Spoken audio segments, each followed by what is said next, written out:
कहते हैं कि चीन के उत्तर में चिड़ियों की एक अजीब सी परी रहती थी। उसे मनुष्य की भाषा समझने का और मनुष्य की भाषा बोलने का अलौकिक वरदान प्राप्त था। बहुत से राजा महाराजाओं ने चिड़ियों की उस परी को पकड़ने का प्रयास किया था, पर वह किसी के हाथ नहीं लगी थी। यहां तक कि बड़े बड़े राजकुमारों से लेकर छोटे छोटे मंत्रीगणों तक ने समय समय पर अपना अपना भाग्य आजमाया था। उन्होंने देश विदेश के एक से एक अनुभवी बहेलियों को उधर भेजा, अथवा वे स्वयं उसे पकड़ने गए थे, पर इस प्रयत्न में किसी को सफलता नहीं मिली थी। वह चिड़िया हमेशा एक विशाल चीड़ के पेड़ की घनी पत्तियों में बैठी रहती थी और बड़े मधुर स्वर में गीत गाती रहती थी। उसे पकड़ने के अभियान में कई वर्षों तक लोग उधर आते जाते रहते थे, जिससे उस घने जंगल में एक पगडंडी सी बन गई थी, जिससे होकर कोई भी उस चिड़िया के निवास स्थान तक पहुंच सकता था। जब इस विचित्र चिड़िया की प्रसिद्धि एकत्र खान बादशाह के कानों में पहुंची, तो उसने हिम्मत बांधते हुए कहा, वह चिड़िया बड़ी होशियार मालूम होती है। वह लोगों की पकड़ से आज तक बची हुई है, परंतु मेरे हाथ से वह कैसे निकलेगी? मैं किसी न किसी तरह से उसे अवश्य पकड़ूंगा। इतना कहकर वह उसकी खोज में निकल पड़ा। इकत्तर खान चलते चलते उस घने जंगल में पहुंच गया। उसने घनी पत्तियों वाले उस विशाल चीड़ के पेड़ को भी खोज लिया। उस विचित्र चिड़िया ने एकत्र खान को पास आते हुए देखा, परंतु वह उससे न डरी और न वहां से भागी ही। वह अपनी जगह पर चैन से बैठी बैठी मधुर गीत सुनाती रही। एकत्र खान उसकी तान सुनकर हर्ष और आश्चर्य में डूब गया। फिर उसने बड़ी आसानी से उसे पकड़ लिया। उसे पिंजड़े में लेकर खुशी खुशी वह घर की ओर चल दिया। उस पहाड़ी के ऊबड़ खाबड़ रास्ते से वह चला जा रहा था। रास्ते में चिड़िया ने एकत्र खान से कहा, बड़ी आसानी से आपने मुझे पकड़ लिया है, किंतु मुझे यह वरदान प्राप्त है कि जो भी मुझे लिए जा रहा हो, उसे रास्ते भर मेरे साथ बातें करते जाना चाहिए और किसी भी हालत में आह नहीं भरनी चाहिए, क्योंकि उसके चुप होते ही अथवा आह भरते ही मैं उड़ जाऊंगी। इसलिए हम में से किसी को हर वक्त कुछ न कुछ बोलते ही रहना चाहिए। इकत्तर खान ने कुछ सोचकर उत्तर दिया, तब तो ठीक ही है। तुम ही कुछ कहो ना, बातें करते हुए रास्ता जल्दी ही कट जाएगा। चिड़िया बोली, मैं तुम्हें एक कथा सुनाती हूं। एक शिकारी ने एक कुत्ते को पाल रखा था। एक दिन दोनों शिकार करने निकले। जंगल के बीच रास्ते में उन्होंने एक टूटी हुई बैलगाड़ी देखी, जिसमें सोना चांदी भरा पड़ा था। उसका स्वामी बगल में बैठा था। परिचय हो जाने के बाद गाड़ीवान ने शिकारी से आग्रह किया, मुझे गांव जाकर किसी कारीगर को ढूंढ लाना है जो मेरी गाड़ी के पहिए की मरम्मत कर सके। क्या तब तक आप और आपका कुत्ता मेरी गाड़ी की रखवाली कर सकते हैं? बेशक, बड़ी खुशी के साथ, शिकारी ने जवाब दिया। गाड़ीवान बहुत प्रसन्न हुआ और वह पहाड़ी रास्ते से गांव की ओर चला गया। दिन ढल गया, सांझ होने लगी, पर गाड़ीवान का कोई पता नहीं था। शिकारी सोच में पड़ गया। मेरी बूढ़ी मां की आंखें कमजोर हो गई हैं। वह सवेरे से कुछ खा पाई होगी या नहीं। फिर उसने अपने कुत्ते से कहा, तू यहीं ठहर और चारों ओर देख। जब तक गाड़ीवान नहीं लौटे, यहां से कहीं जाना नहीं। मैं भोजन बनाने के लिए घर जा रहा हूं। आदेश देकर वह घर चला गया। कुत्ते ने अपने स्वामी की आज्ञा का पालन जी जान से किया। वह गाड़ी के चारों ओर चक्कर काटता रहा और बैल को दूर जाने से रोकता रहा। उधर गाड़ीवान ने कई ग्रामों की खाक छान मारी। तब कहीं जाकर करीब 12 बजे रात्रि में उसे एक कारीगर मिला जो गाड़ी को बना सकता था।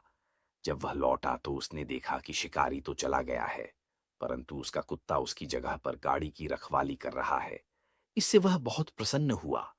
गाड़ीवान ने कुत्ते को कुछ चांदी की छड़ें देकर उसे घर भेज दिया।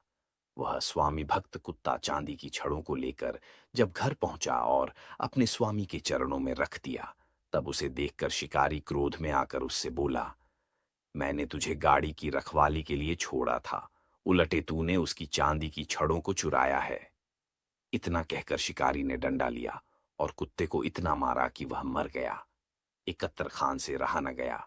उसने आह भरते हुए कहा, कितना बड़ा बेवकूफ था वह शिकारी। उसने ऐसे भक्त कुत्ते की जान ले ली। अच्छा, तो तुमने आह भर दी। इतना कहकर चिड़ियों की परी उड़ गई। भला मैं इस प्रण को कैसे भूल सकता हूं। इकत्तर खान ने अपने आप को दोषी ठहराया। वह जंगल की ओर जाने वाली पगडंडी पर मुड़ पड़ा। दूसरी बार भी उसी पुराने चीड़ के पेड़ पर से उसने चिड़िया को पकड़ा। लौटते समय रास्ते में चिड़िया ने एक अन्य कहानी सुनानी आरंभ की। बहुत दिन हुए, एक गांव में एक औरत रहती थी। उसने एक बिल्ली पाल रखी थी। एक दिन वह कुएं से पानी लाने गई। उसका नन्हा सा बच्चा पालकी में सो रहा था। औरत ने बिल्ली को बालक की रखवाली का भार सौंपा और कुएं की ओर चली गई। बिल्ली पालकी के अगल बगल में घूम घूम कर मक्खियों और मच्छरों को बार बार भगाती रही। ऐसे ही कुछ समय बीत गया। फिर एकाएक दरवाजे के पीछे से एक बड़ा सा चूहा निकलकर बच्चे को काटने के लिए लपका। बिल्ली गुर्राती हुई उसे पकड़ने लगी। जब तक वह उसके पीछे भाग रही थी, तब तक एक दूसरा चूहा बिल से निकला और सोते हुए बालक के कान को काट खाया। उसकी पीड़ा से बालक जोर से चिल्लाया। बिल्ली पीछे की ओर दौड़ी और देखते देखते दूसरे चूहे को दरवाजे के पीछे दबोच दिया। इसके बाद वह बालक के सिरहाने बैठकर उसके लहूलुहान कान को जीभ से चाट चाट कर उसके दर्द को कम करने की कोशिश करने लगी। इतने में औरत पानी लेकर लौटी। उसने बिल्ली को बालक का कान छाटते हुए देखा। तब वह बहुत गुस्से में आ गई। वह बोली, मैंने इस बिल्ली को बालक की रखवाली के लिए छोड़ा था, परंतु इस दुष्ट ने तो उलटे इसके कान ही को काट खाया है। ये कहते कहते वह बिल्ली पर टूट पड़ी और उसे मार मार कर उसका काम तमाम कर दिया। किंतु थोड़ी देर बाद जब उसकी नजर दरवाजे के पीछे मरे हुए चूहे पर पड़ी, जिसके मुंह में बालक के कान का टुकड़ा पड़ा था, तो वह पश्चाताप करती हुई बोली, मैंने इस आज्ञाकारी बिल्ली को मारकर बड़ी भारी गलती की है। यह सुनते ही एकत्र खान पुनः आह भरते हुए चिल्लाया, ये तो बहुत बुरा हुआ। इस बार भी वह अजीब चिड़िया अपने पंखों को फड़फड़ाती हुई पुनः उत्तर दिशा की ओर उड़ गई। इस प्रकार एकत्तर खान को तीसरी बार भी उत्तर की ओर जाना पड़ा। उसने चिड़िया को उसी चीड़ के पेड़ पर से पकड़ा। उसे लेकर वह उसी जानी पहचानी पहाड़ी की टेढ़ी मेढ़ी पगडंडी से घर की ओर चला जा रहा था। इस बार भी चिड़ियों की परी ने उसे एक मनोरंजक कहानी सुनानी आरंभ की। एक बार एक भीषण सुखाड़ पड़ी। वर्षा न बरसने से घास पात तो सूखा ही, साथ साथ नदी नाले भी सूख गए और जगह जगह पर जमीन में दरारें हो गईं। भूख प्यास से बचने के लिए अरावी नाम के एक आदमी ने अपना घर छोड़ दिया। झुलसने वाली धूप में बहुत दूर निकल गया। प्यास से उसका कंठ सूखने लगा, पर पानी कहीं दिखाई नहीं दिया। इस हालत में वह कुछ और आगे गया कि प्यास के मारे वह बेहोशी की हालत में आ गया। पास में एक चट्टान थी। वह उसी के नीचे लुढ़क कर मौत का इंतजार करने लगा। एकाएक टप टप टप टप की ध्वनि उसके कानों में आई। उसने उधर देखा तो खुशी से उछल पड़ा। उसे कुछ ही दूर पर चट्टान के दर्रे से पानी की बूंदें टपक रही थीं। वह तुरंत अपने कठौते में पानी की बूंदों को एकत्र करने लगा।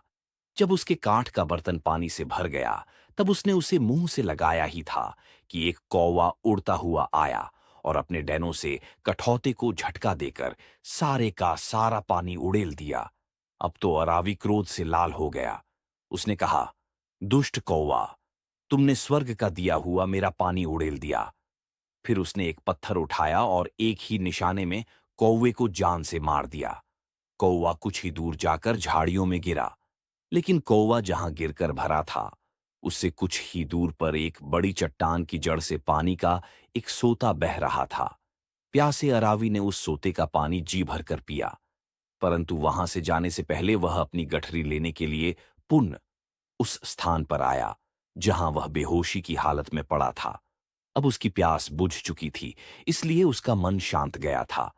गठरी उठाते उठाते उसकी नजर एकाएक उस चट्टान के ऊपर उस दरार पर पड़ी जहां से पानी की बूंदें टपक रही थीं। ऊपर उसने जो दृश्य देखा, उसे देखता ही रह गया। चट्टान के ऊपर एक जहरीला सांप सो रहा था और उसके मुंह से विष की एक एक बूंद टपक रही थी। उसने आह भरते हुए कहा, ओह, मैंने करीब करीब विष पी ही लिया होता, परंतु उस बेचारे ने मेरी जान बचा ली। उसका बड़ा आभार मानता हूं। इतना कहते कहते उसकी आंखों से आंसू की धारा बहने लगी। बेचारा कौवा, अपनी जान देकर उसने दूसरे को जीवन दान दिया था। एकत्र खान ने आह भरते हुए चिड़ियों की परी से कहा, आपने फिर आह भर दी। अच्छा, अब मैं चली। इतना कहकर वह विचित्र चिड़िया तीसरी बार उत्तर की ओर उड़ गई। मैं हारा। सचमुच इस अजीब सी चिड़ियों की परी को पकड़कर बंदी बनाना आसान काम नहीं है। ये कहते हुए एकत्र खान खाली हाथ अपने महल को लौट पड़ा।